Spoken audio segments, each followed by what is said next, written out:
with the Rainbow Six Siege's Charlotte Major here, it got me thinking back to the 6th Invitational. During the 6th Invitational, I took it upon myself to see who the lowest pick operator would be, and to no surprise, it was none other than Caveira. And today, I want to break down why that is. Let's start where I got my information from. So, about a month ago, I spent way too much time neglecting schoolwork and taking down operator picks during the 6th Invitational. Now, you might be wondering, what about websites such as Siege.gg? While, yeah, they are a great tool, they didn't have the lowest picked operator. So it's like Frost was the cutoff or so, and everyone else was not there. So I did it myself. Now, the link to the spreadsheet where I wrote down every single operator's picked, where they were picked, what map, etc., will be down in the description. My only thing is, if you're gonna use it, please credit me. I worked hard on it. With that now all out of the way, let's talk about active and passive abilities and how this applies to Caveira. Starting with passive ability. Passive abilities are the ones that you're able to put down and no longer think about, things like Jaeger's ADSs, Valk's cameras, or Thunderbird's Kona stations. On the other side of this, there are active abilities. Abilities such as Vigil's ERC-7, Doc's stim pistols, and Cav's silent step. They all have their uses, but operators with passive abilities on defense are brought a lot more because of their inherent value over active abilities. It's why we see Valk banned so often and brought so often when she's not banned. When you don't have to be alive for your gadget to be useful, the team as a whole gets more out of it.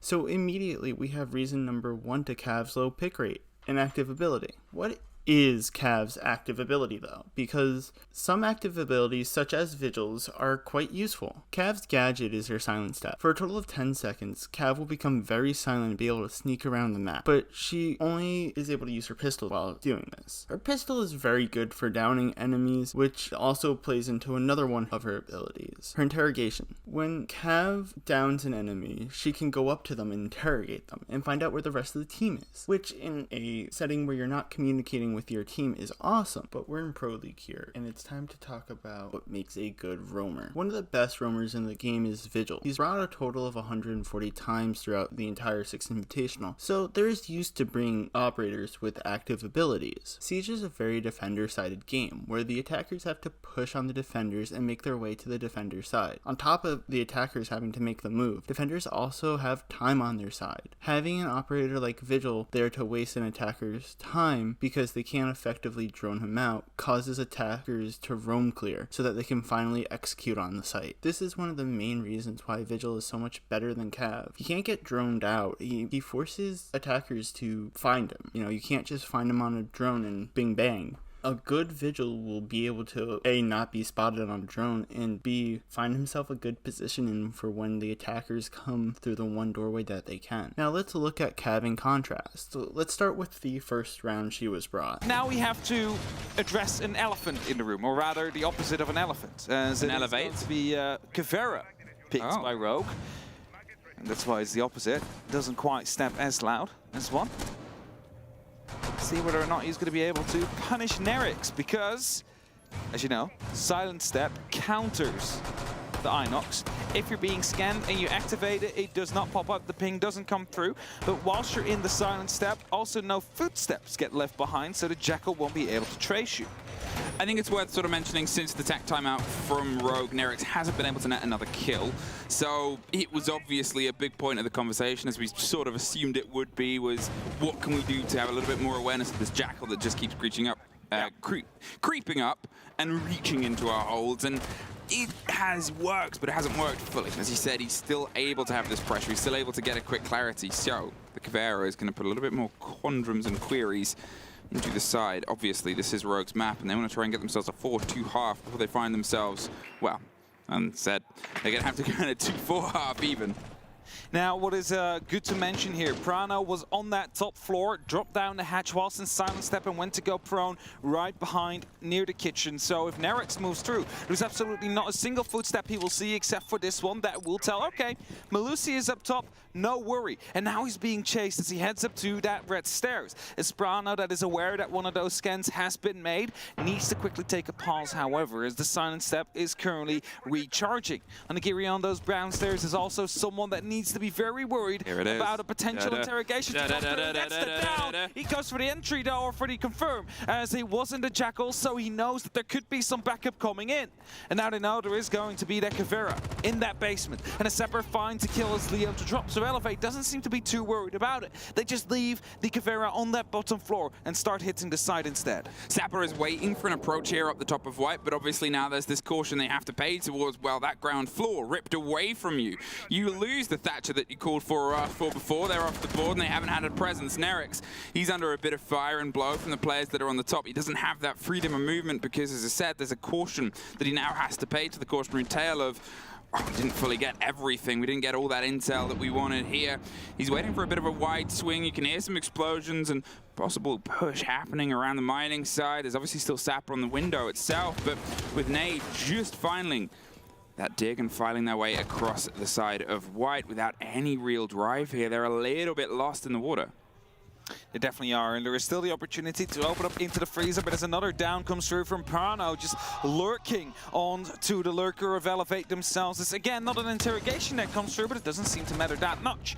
They try to go for the side take, but Aces is ready to shut him down. 35 seconds and 2 people left on the side of Elevate, and 4 on Rogue. Are they going to be able to yet again pull out a round? It seems unlikely, but not completely impossible. Now, Sapper, he's seeing if he can rebuild with DCH. They're a little bit isolated into pillars, and they're going to see if they can try and just drive a singular point of the 2 remaining players back against the 4 that are still stacked, 2 stories and 1 off the board. Aces is gone, but with that vertical hold that is just pointed out, the 2 stories causing problems on the other side of a chandelier. Not entirely sure where that fight's coming from. Needs the backup of Sapper, who's going to see if he can stick it on the other side, but without any cover. Well, it's a swing round and a take there from a Cav, a triple for Prano to lock it off. And a round of, well, not quite interrogations, but a Caveira causing problems. That's it, right? The Caveira able to completely bypass Nerix there as he went for multiple spots, multiple scans. That is when you don't find out about a player being there.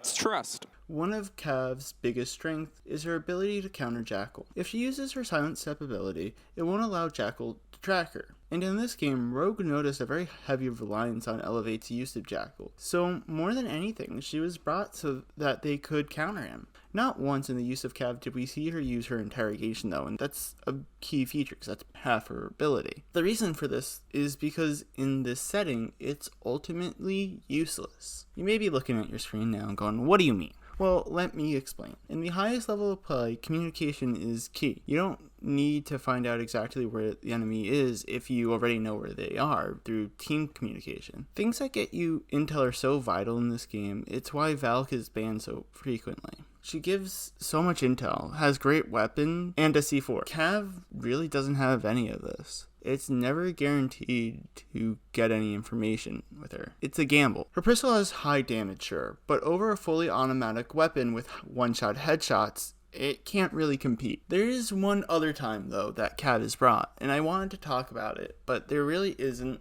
much to say. So let's look at when FaZe brought Cav. Lineup that's coming in for the defenders, extremely flexible, but there's one thing that's going to catch your eye about this lineup.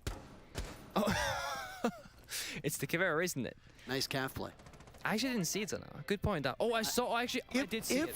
If you're Dark Zero, Dark Zero, saying, "Oh, I didn't see it," not good enough against the Caveira. It's not.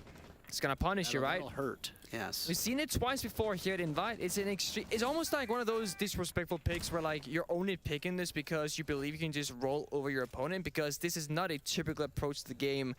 And I mean, we'll see if Astro can get something for his money's worth here. He's hiding top floor in Cigar, but no, Canadian gets the opening kill onto Bullet. Who says the old man can't shoot back? I'm nasty! Or so he might scream, I'm not sure. Half of his HP gone away. Still 2 Rotero drones to use in the final 90 seconds now. They've picked off Bullet. Astro as well, still this big question mark. Where is he gonna go? Because you wanna isolate one of the attackers. If this is a more linear take from Dark Zero, then they're gonna head into Bakery, and you're not really gonna have an opportunity for any of those interrogations. No, and that's the thing. Cafe is one of those maps where defenders are mostly in the same area of the map, and FaZe, instead of falling back, have now aggressed. Astro looking for a flank, but the air jump stops him dead in his tracks. He's now stuck in pillars. Souls finds a kill onto Eclipse, so that's all that happens for now. juggling around, and You're dead. He might try to find his way out of Still here. dead. There he goes. There's not much he can do. I mean, I would kind of want to use the pistol in that instance. That thing does so much damage close range. It's at least attracted the attention of 2 players of Dark Zero on that middle floor. Now, As we see in the FaZe clip, Cav really didn't do much of anything here. She was pretty quickly picked off, which brings me to one of the biggest points. You give up so much by bringing Cav. Her floor just isn't as high as other operators. Ultimately, though, in this situation, in my opinion, and I'm no ranked pro or a pro Siege player, but FaZe could have brought another operator and got a lot more out of it. Whether it be Castle, Goyo, or even staying as K, they all have a higher floor than Cav does. And I guess that brings us to the end now. Let me know what you thought of this in the comments. I really enjoyed making this video. This is post-edit Kyle. It was a lot of fun, and I know that this is coming out days after the Charlotte Major, but I really had a fun time with this. So let me know what you want in the future. If you enjoyed the video, please like it, subscribe, you know, the normal bullshit. But yeah, I really enjoyed this. Thank you.